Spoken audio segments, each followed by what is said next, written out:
1929 American stock மார்க்கெட்ல ஒரு market crash நடந்து மக்கள் எல்லாருமே பணத்தை இழந்திர நேரம் ஒருத்தன் மட்டும் இதை முன்கூட்டியே ப்ரெடிக்ட் பண்ணி சரியான கேம் ஒன்றை ப்ளே பண்ணி கிட்டத்தட்ட $100 மில்லியன் எல்லாருமே லொஸ் ஆயின டைம்ல இவர் சம்பாதிச்சு மில்லியனர் ஆயினாரு.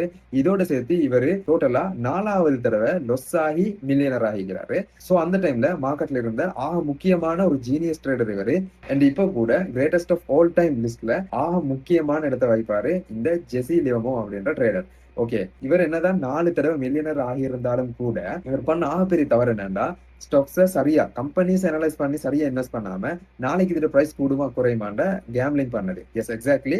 இவரு சூதாட்டம் தான் இங்க பண்ணினாரு. அதனாலதான் அவரு லக் வேலை செஞ்ச சந்தர்ப்பங்கள்ல நல்ல ப்ராஃபிட்டையும் அதே மாதிரி நெகட்டிவ் சுச்சுவேஷனையுமே பார்த்தாரு. அண்ட் அந்த 4 தடவையோட சேர்த்து 5வது தடவை இன்னொரு தடவை லொஸ் ஆகி கடைசியில் அவர் மரணிக்கிற நேரம் எந்த சொத்துமே இல்லாம இந்த உலகத்தை விட்டு போனாரு. சோ மோரல் என்னன்னா, ஸ்டாக் மார்க்கெட் வந்து ஒன்லைன்ல கேம்லிங் இல்ல அப்படின்றது. உங்களோட ஃப்ரெண்ட் ஒருத்தர் கம்பெனியில நீங்க இன்வெஸ்ட் பண்றா என்னென்ன விஷயம் எல்லாம் பாப்பீங்களோ, உதாரணமா அவரு வேலை செய்வாரா, ரீஸ்டாக் பண்ணுவாரா, கஸ்டமரோட ஒழுங்கா நடந்து கொள்வாரா, அதே மாதிரி இதுக்கு முந்தி அவர் என்ன பிசினஸ் பண்ணாரு, அதுல உள்ள எக்ஸ்பீரியன்ஸ் என்ன, இப்படி ஏகப்பட்ட விஷயங்கள் எல்லாம் பாப்பீங்க இல்லையா. அது மாதிரி ஒரு கம்பெனியில இன்வெஸ்ட் பண்ற நேரமும் நாங்க மல்டிபிள் விஷயங்கள் பார்க்கணும். லாஸ்ட் 5 வருஷம் 10 வருஷத்துல டேட்டா எப்படி ப்ராஃபிட் பண்ணிடுறாங்க, எப்படி கஸ்டமரோட நடந்தாங்க, என்னென்ன நெகட்டிவ் சுச்சுவேஷனை ஃபேஸ் பண்ணினாங்க, அதை எப்படி ஹேண்டில் பண்ணினாங்க, அது மட்டும் இல்லாம அடுத்த 5 வருஷத்துக்கு இதே வேகத்துல இவங்க போனாங்கன்னா எங்க போய் சேருவாங்க அப்படின்னு முழுமையா அனலைஸ் பண்ணி தான் நாங்களும் இன்வெஸ்ட் பண்ணணுமே தவிர ஜஸ்ட் இந்த கம்பெனி எனக்கு தெரிஞ்ச கம்பெனி நான் நிலைமையை யூஸ் பண்ற ஒரு ப்ராடக்ட் இது அப்படின்ற ஒரே காரணத்துக்காக இன்வெஸ்ட் பண்ணினோம்னா தெளிவாக நாங்களும் இந்த இடத்துல கேம்லிங் தான் செய்றோம்.